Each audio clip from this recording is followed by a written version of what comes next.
Brilliance Audio presents Cold Woods by Karen Katchur, performed by Lauren Ezzo. She smelled him before she saw him. 2 weeks in the cold may have slowed the decomposing process, but in the last 3 days the temperature had risen to an unreasonable 50 degrees. The sun had melted most of the existing snow. The warm air had baked his corpse. She covered her mouth and nose with her scarf. "We're close." The moon was high in the sky, illuminating the surrounding woods. Shadows from the trees distorted their view of the ground. They stopped twice, thinking they had spotted his body, only to have discovered large rocks instead.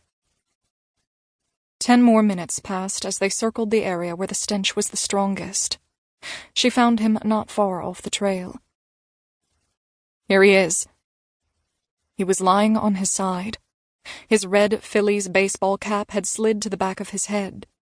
The gash above his brow where the blood had oozed was black.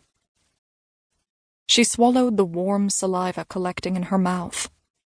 Her partner lit a cigarette and stared off into the trees. "Put that butt in your pocket when you're done. We're not leaving any evidence behind." "Yeah, okay," her partner said. She lifted her shovel, tapped the ground.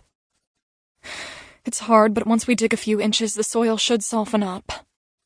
The walkie-talkie strapped to her belt crackled. "Go ahead," she said. "Find anything?" their lookout asked. "We found him." "All clear on your end?" "All clear," their lookout said. Her partner put the cigarette out and stuffed the butt in her coat pocket. Then she wiped tears from her eyes. "He had it coming." Her partner nodded.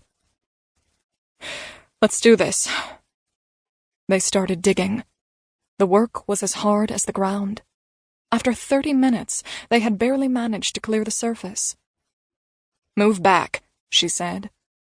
She swung the pickaxe with all her strength. Over and over she struck the ground, chipping away at the frozen, rocky terrain.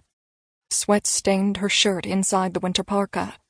She peeled off her coat, tossed it to the side. She returned to her work. With each swing, the muscles in her shoulders and back ached. She hit a stone, and a painful vibration shot up her arms. She cried out. Her partner swooped in and dug the stone out. The process was slow.